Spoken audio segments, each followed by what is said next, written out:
This is Alex River. Andito ako sa ilog. Yan. Yan ang ilog ni Alex eh. Ilog ni Alex tayo, ginawa niya yan. Mabuti hindi papunta doon sa tent ko. Ayan. Diyan na ako nagugas ng pinggan. Mamili na lang ako dyan.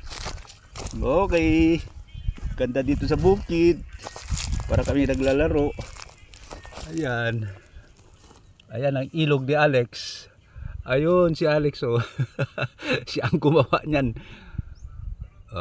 Di ba? Ang ganda. Maganda dyan, Kelo. Oo nga. Ito oh.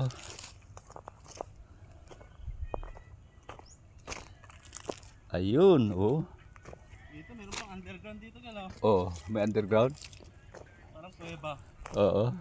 Dito sa ilalim ng puno o sa ugat niya. Oo. Ayan.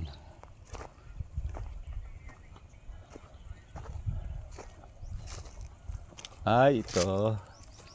Nasa ilalim, puwasok. Ayun.